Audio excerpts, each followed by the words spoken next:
ለማንቸስተር ዩናይትዶች እጅግ በጣም አስቸጋሪው ጊዜ ከፊት ለፊታቸው መጥቷል።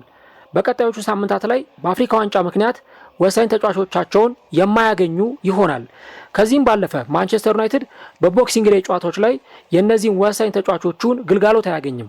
ማንቸስተር ዩናይትድ በእነዚህ ጨዋታዎች ላይ እንዴት ባለ መንገድ እነዚህን ቀዳዳዎች ሊደፍን ይችላል? ከዚህ ባለፈ እነዚህ ወሳኝ ተጫዋቾች የሚያመልጧቸው ጨዋታዎች የትኞቹ ናቸው የሚለውን እስከ ቪዲዮ መጨረሻ ድረስ ከኛ ጋር አብራችሁ ከቆያችሁ የምንነግራችሁ ይሆናል። ሰላም ጤና ይስጥልን። የተወደዳችሁና የተከበራችሁ ውድ ቻናላችን ተከታታዮች እንዴት ናችሁልን? እግዚአብሔር ይመስገን እኔ በጣም ደህና ነኝ። ለቻናሉ አዲስ ከሆናችሁ የዩቲዩብ ገጹን ሰብስክራይብ በማድረግና የደወል ምልክቷን በመጫን የቻናላችን ቤተሰቦች እንድትሆኑ የአክብሮት ግብዣችን ነው። ቪዲዮውን ደግሞ ስትጀምሩ ዩቲዩብ ፕሮግራሙን ለብዙዎች እንዲያደርሰው ላይክ እያደረጋችሁ መጀመራችሁን አስታውሱ። የአራዳ ሜዳ ኮሜንታተር ተስፋ ወርቅ ሉል ሰገድ አብሬያችሁ ቆይታ አደርጋለሁ። እንግዲህ የማንቸስተር ዩናይትድ እና የአፍሪካ ዋንጫን ጉዳይ በዚህኛው ፕሮግራማችን ላይ የምንመለከት ይሆናል ማለት ነው። ማንቸስተር ዩናይትድ እንግዲህ አሁን ከኢንተርናሽናል ብሬክ መልስ ሌሎች ወሳኝ የጨዋታ መርሃ ግብሮችን የሚያከናውን ይሆናል። ታዲያ ከጥቂት ሳምንታት በኋላ ወሳኝ ተጫዋቾቹ ከማንቸስተር ዩናይትድ ስብስብ ወጥተው ወደ አፍሪካ ዋንጫ ወደ የብሔራዊ ቡድኖቻቸው የሚጓዙ ይሆናል ማለት ነው። ሞሮኮ እንግዲህ የአፍሪካ ዋንጫን በምድሯ ልታስተናግድ የቀራት እጅግ በጣም ጥቂት የሚባል ጊዜ ነው። 33-34 ቀናት ናቸው የአፍሪካ ዋንጫ ሊጀመር የቀረው። እናም በዚህ ጊዜ ላይ ማንቸስተር ዩናይትድ ወሳኝ ተጫዋቾቹን በአፍሪካ ዋንጫ ምክንያት የማያገኝ ይሆናል ማለት ነው። ብሪያን ሙቡሞ ምንም እንኳን ከካምሩን ብሔራዊ ቡድን ጋር በዓለም ዋንጫ ላይ የሚያሳትፈውን ትኬት መቁረጥ ባይችልም፣ ነገር ግን ደግሞ በአፍሪካ ዋንጫ ላይ ከሀገሩ ጋር ይሳተፋል። ስለዚህ ከካሜሩን ብሔራዊ ቡድን ጋር አብሮ በአፍሪካ ዋንጫው ላይ የምንመለከተው ተጫዋች ይሆናል ማለት ነው። አማድ ዲያሎ ከኮት ዲቯር ብሔራዊ ቡድን ጋር፣ ኑሴር ማዝራዊ ደግሞ እንደዚሁ ከሞሮኮ ብሔራዊ ቡድን ጋር ካዘጋጁ ሀገር ጋር ማለት ነው እንደዚሁ ቆይታቸውን ያደርጋሉ።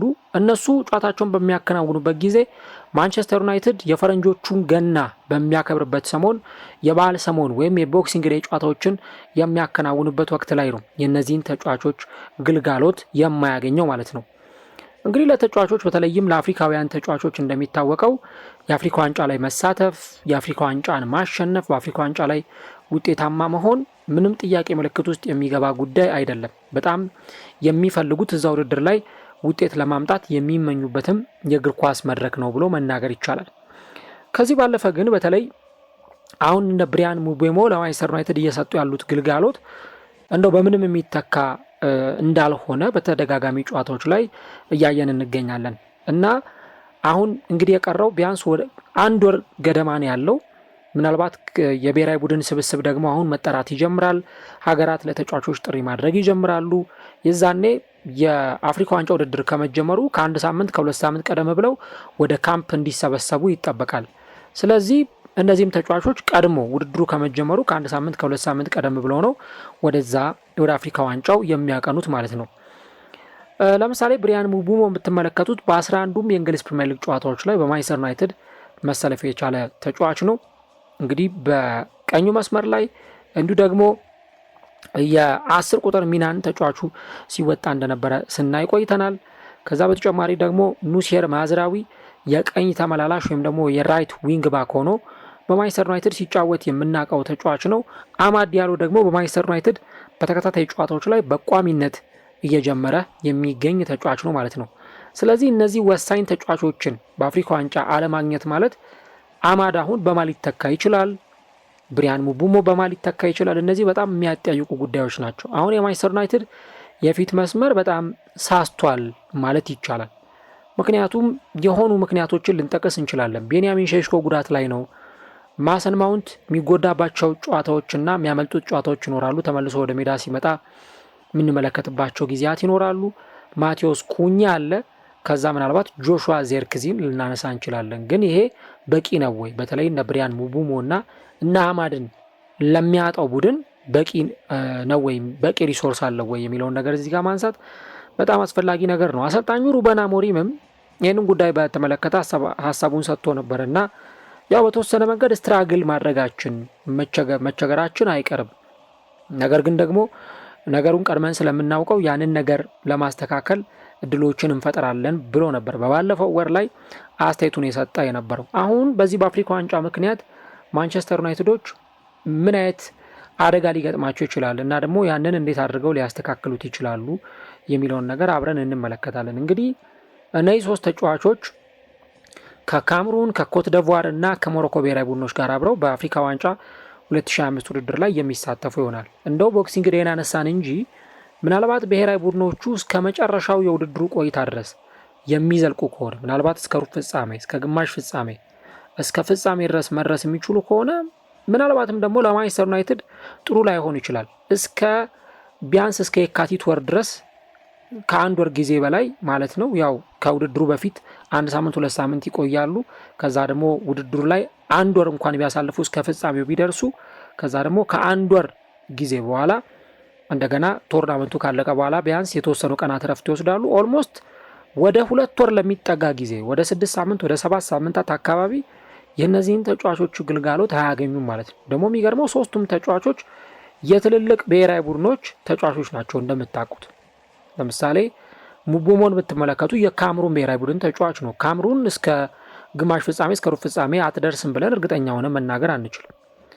ሞሮኮ በዚህ ሰዓት የአፍሪካ ጃይንት የሆነው ብሔራዊ ቡድን ነው። ምንም ጥያቄ የለውም። በአፍሪካ ዋንጫው ላይ ረጅም ርቀት ሊጓዝ የሚችል ዋንጫ ለማንሳት የሚጠበቅ ቡድን። ሌላኛው ደግሞ ከዚሁ ጋር አብረን የምናነሳው የኮት ደቯር ብሔራዊ ቡድን ነው። ኮት ደቯር ደግሞ አማድ ዲያሎ ያለበት ስብስብ ማለት ነው። ዲፌንዲንግ ሻምፒዮን ነው። የባለፈው የአፍሪካ ዋንጫ ዲፌንዲንግ ሻምፒዮን ነው። በአሰልጣኝ ኤመርሲ ፋዬ እየተመሩ ያንን ዋንጫ ማንሳታቸው ይታወሳል። ስለዚህ እነዚህ ነገሮች ከግምት ውስጥ ስናስገባ 3ቱም ረጅም ርቀት ሊጓዙ እንደሚችሉ ደግሞ ይህንን ከግምት ውስጥ ማስገባት ይኖርብናል ማለት ነው። እንግዲህ እንደምታውቁት የአፍሪካ ዋንጫ ላይ አውሮፓውያን አሰልጣኞች በተደጋጋሚ ጊዜ ቅሬታ ሲያቀርቡ እንደነበር እናስታውሳለን። በቃ የአፍሪካ ዋንጫ ሚድ ሲዝን ላይ መሆን የለበትም፣ በጣም ይጎዳናል የሚሉ ነጥቦችን ያነሱ ነበር። በኋላ ላይም የአፍሪካ እግር ኳስ ኮንፌዴሬሽን ካፍ ቀይሮት ነበረ። ካስታወሳችሁ የግብፁ የአፍሪካ ዋንጫ ላይ ጊዜው ተቀይሮ ወደ ክረምት መጥቶ ነበር። ግን በፍጹም ክረምት ላይ መደረግ የለበትም ተብሎ ደግሞ ከዛ ወደ ነበረበት ጊዜ ተመልሷል። እኔም በግሌ ብትጠይቁኝ የአፍሪካ ዋንጫ በጋ ላይ ሲደረግ ነው በጣም ደስ የሚለው። አንደኛ ድባቡ በጣም ደስ ይላል። የበዓላት ሰሞኖች ናቸው። በዛን ወቅት የገና ሰሞን አለ፣ የጥምቀት ሰሞን አለ እና በዛ ድባብ በሀገራችን ውስጥ ከልጅነት ጀምሮ የአፍሪካ ዋንጫን ስንመለከት በዚህ ድባብና በዚህ ቫይብ ውስጥ ሆነን ነው ያንን ውድድር የምንመለከተው ማለት ነው። ስለዚህ አፍሪካ ዋንጫ ሚድ ሲዝን ላይ ሲሆን ተመራጭ ነው። ፕላስ ደግሞ በተለይ ሰኔ ወር ላይ ወይ ሐምሌ ወር ላይ ይደረግ እንኳን ቢባል አንዳንድ ሀገራት ላይ ልክ እንደ ኢትዮጵያ ሁሉ ክረምትና ዝናብ የሚዘንብባቸው ጊዜያቶች ሊኖሩ ይችላሉ። ስለዚህ ከዛ አንጻር እንዲሁ ደግሞ ተጫዋቾች ዓመቱን ሙሉ ሲደክሙ ቆይተው ወደ አፍሪካ ዋንጫ መምጣትም የውድድሩን ስሜት ያደበዝዘዋል በሚል እንደገና ወደ በጋ ወራት ተመልሶ እንዲመጣ ተደርጓል ማለት ነው። ዞሮ ዞሮ አሁን የአፍሪካ ዋንጫው የሚጀመርበት ጊዜ ይታወቃል። ቢያንስ ከሆኑ ቀናት በፊት ስብስባቸውን ያሳውቃሉ ብሔራዊ ቡድኖች። ይሄ የግዴታ የሚጠበቅ ጉዳይ ነው። አሁን ምን ያክል ጨዋታዎች እነዚህ ተጫዋቾች ሊያመልጣቸው ይችላል፣ የማንቸስተር ዩናይትድ ተጫዋቾች ምን ያክል ጨዋታዎች ሊያመልጧቸው ይችላል የሚለውን ነገር ደግሞ እንመለከተዋለን።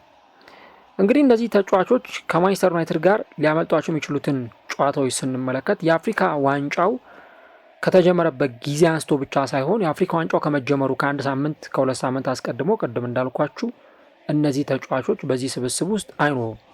ሙቡሞም፣ አማድ ዲያሎም፣ ኑሴር ማዝራዊ። ምክንያቱም ብሔራዊ ቡድኑ መሰብሰብ አለበት፣ የወዳጅነት ጨዋታዎችን ሊያደርጉ ይችላሉ። እንደዚህ አይነት ሁኔታዎች አሉ። ሞሮኮ አሁን የመጀመሪያ የመክፈቻ ጨዋታዋን በፈረንጆቹ አቆጣጠር ታህሳስ 21 ከኮሞሮስ ብሔራዊ ቡድን ጋር የምታከናውን ይሆናል ማለት ነው። ታዲያ በዚህ ጊዜ ማንቸስተር ዩናይትድ በተመሳሳይ ዕለት ከአስቶን ቪላ ጋር የእንግሊዝ ፕሪሚየር ሊግ ጨዋታውን የሚያከናውን ይሆናል ማለት ነው። ስለዚህ እንግዲህ ይሄ ከአስቶን ቪላ ጋር የሚደረገው ወሳኝ ጨዋታ እነዚህ 3 ተጫዋቾች ያመልጣቸዋል ማለት ነው። ከዛ ባለፈ ከካምሩን እና ከኮት ደቯር ብሔራዊ ቡድንም ጋር ብንመለከት ደግሞ አብረው በግሩፕ ኤፍ ላይ ተመድበዋል ወይም በ6ኛው ምድብ ላይ ተመድበዋል ካምሩን እና ኮት ዲቯር። ስለዚህ ኮት ደቯራዊው አማድ ዲያሎ ከካምሩኑ ብሪያን ሙቡሞ ጋር በተቃራኒ የሚጫወቱበት እድል አለ ማለት ነው። ጋቦን እና ሞዛምቢክ ደግሞ እዚህ ምድብ ውስጥ ይገኛሉ። እነሱ ደግሞ ከ2 ቀን ከ3 ቀን በኋላ ጨዋታቸውን ያከናውናሉ። ከዛ ደግሞ እንደገና ወሳኝ የሆኑ የጨዋታ መርሃ ግብሮችም ይደረጋሉ። ዲሴምበር 29 በፈረንጆቹ አቆጣጠር ታህሳስ 29 ኑሴር ማዝራዊ እንዲሁ ደግሞ በፈረንጆቹ ዲሴምበር 31 የአዲስ ዓመት ዋዜማ የፈረንጆቹ አዲስ ዓመት ዋዜማ ላይ ደግሞ ሙቡሞና አማድ ዲያሎ ጨዋታዎችን የሚያከናውኑ ይሆናል። ስለዚህ በእነዚህ ጨዋታዎችም ላይ ክለባቸውን መጥቀም አይችሉም። ሌላኛው ደግሞ እንግዲህ ማንቸስተር ዩናይትድ 198ኛ የማንቸስተር ደርቢውን በኦልድ ትራፎርድ ከማንቸስተር ሲቲ ጋር የሚያከናውን ይሆናል። መቼ?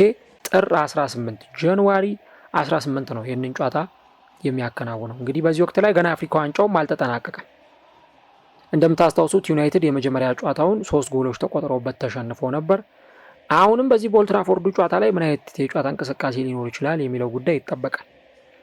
ከዚህ ባለፈ ቅድም እንዳልኳችሁ የበዓል ሰሞናት ጨዋታዎች ይኖራሉ ከአስቶን ቪላ ጋር ከሜዳ ውጪ፣ እንዲሁ ደግሞ ከኒውካስል እና ከወልቨርሃምፕተን ወንደረርስ ጋር ደግሞ በሜዳው ማንቸስተር ዩናይትድ ጨዋታውን ሲያደርግ፣ በኤፍኤ ካፕ የሶስተኛ ዙር ደግሞ ማንቸስተር ዩናይትድ ሌላ ጨዋታውን ያከናውናል። እንግዲህ እነዚህ ሁሉ ጨዋታዎች ተጫዋቾቹን የሚያመልጧቸው ይሆናል ማለት ነው እና የጨዋታውን ቁጥር እርግጠኛ ሆኖ መናገር ባይቻልም፣ ምክንያቱም እስከ ተጓዙበት ርቀት ስለሆነ የሚወሰነው 5 ጨዋታ 6 ጨዋታ ወይ 7 ጨዋታ ብሎ እርግጠኛ ሆኖ መናገር ባይቻልም፣ ግን በማንቸስተር ዩናይትድ ቢያንስ የተረጋገጠ 4 ወይም 5 ጨዋታ ያመልጣቸዋል። ተጫዋቾቹ ደግሞ ለማንቸስተር ዩናይትድ ምን ያክል ወሳኝ እንደሆኑ የሚታወቅ ጉዳይ ነው። አሁን ተጫዋቾች መቼ ነው ሪፖርት ማድረግ ያለባቸው? መቼ ነው ለፊፋ ሪፖርት ማድረግ ያለባቸው የኢንተርናሽናል ጉዳይን በተመለከተ የሚለው ጉዳይ የሚጠበቅ ነው እና ምናልባትም ደግሞ እንግዲህ ከአንድ ሳምንት በፊት አሁን በአፍሪካ ዋንጫ ጊዜ ደግሞ ከተመለከት ነው የአፍሪካ ዋንጫ የሚጀመርበት ስፔሲፊካል ቀኑ ይታወቃል። የብሔራዊ ቡድን አሰልጣኞች ደግሞ ለተጫዋቾቻቸው ጥሪ የሚያቀርቡበትና ስብስቡን ተቀላቅለው ወዲያውኑ እንዲመጡ የሚጠበቅበት ጊዜ ይኖራል። አሁን በኦናና ጊዜ የተፈጠረውን ነገር ታስታውሳላችሁ። ኦናና በ48 ሰዓታት ውስጥ 2 በረራዎችን አድርጎ በእንግሊዝም እንደገና ደግሞ በተመሳሳይ ሰዓት በኮተ ደቯርም እንዲገኝ ይጠበቅበት ነበር። ግን ደግሞ ካሜሩናውያን ጥርስ ነከሱበት እንጂ ተጫዋቹ ምንም አላተረፈም። ምክንያቱም ለምንድን ነው እኛን ያላስቀደመው? ለማንቸስተር ዩናይትድ ለመጫወት ሲል ነው እንደዚህ አይነት በረራዎችን እያደረገ ያለው በሚል ወቀሳ ሲሰነዝሩበት ነበር። በኋላ እንደውም የክለቡ አሰልጣኝ የብሔራዊ ቡድኑ አሰልጣኝ ሪጎበርት ሶንግ እንደምታስታውሱት አሰልጣኙ ተጫዋቹ ያን ሁሉ በረራ አድርጎ ከመጣ በኋላ ቤንች አድርገውት እንደነበር ይታወሳል። ስለዚህ እንደዚህ አይነት ሁኔታዎች እጅግ በጣም አስቸጋሪ ሊሆኑ ይችላሉ። የወዳጅነት ጨዋታዎችም ደግሞ መደረግ ይኖርባቸዋል።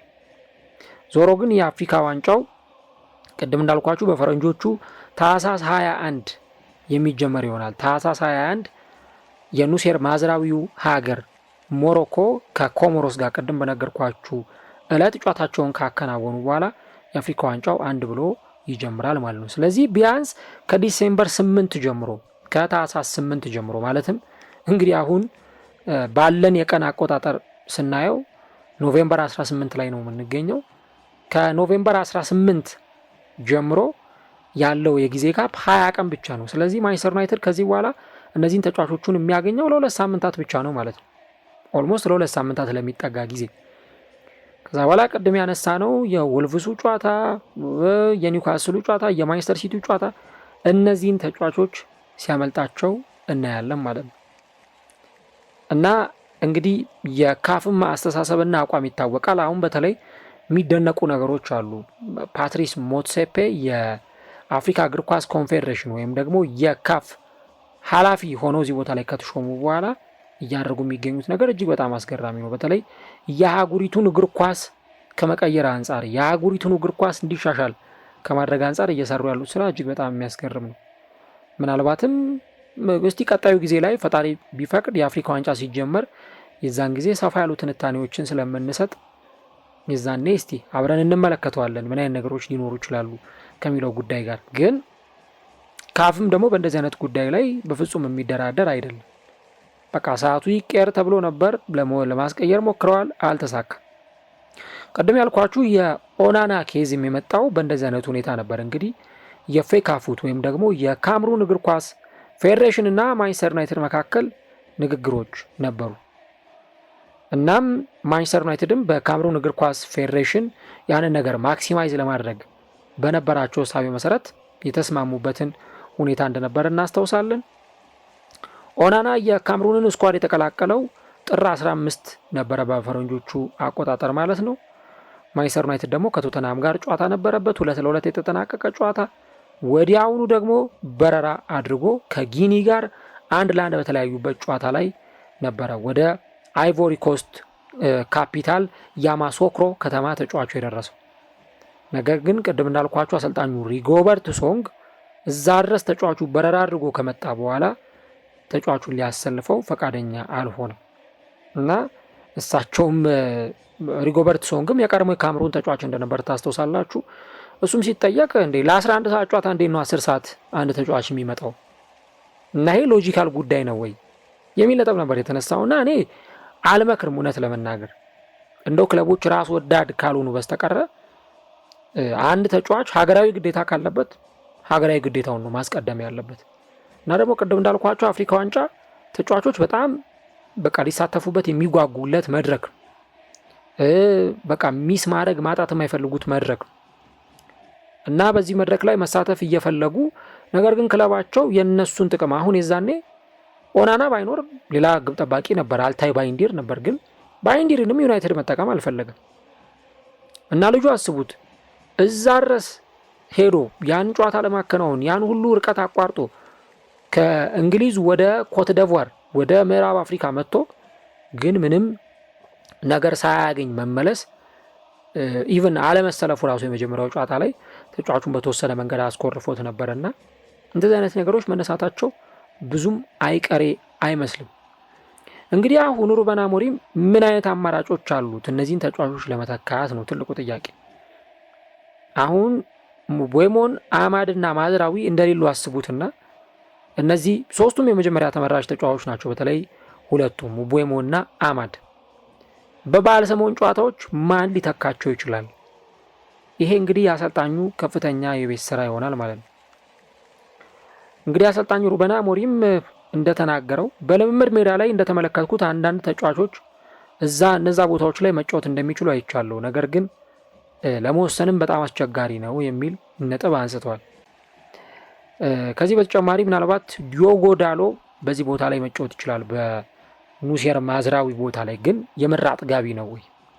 በዚህ ቦታ ላይ ቢጫወት የምራ አጥጋቢ ይሆናል ወይ የሚል ነገር መነሳቱ አይቀርም። ፓትሪክ ዶርጉ ደግሞ ወደ ሌፍት ዊንግ ባክ ላይ ወይም በግራ ተመላላሽ ቦታ ላይ የሚጫወት ተጫዋች ነው ወይስ እሱን እዚህ ቦታ ላይ ሊያመጡት ነው? አሊያም ደግሞ ታይለር ማላሲያን ምናልባት የዋናው ቡድን አሰላለፍ ውስጥ እንዲገባ እድል መስጠት ሊሆን ይችላል።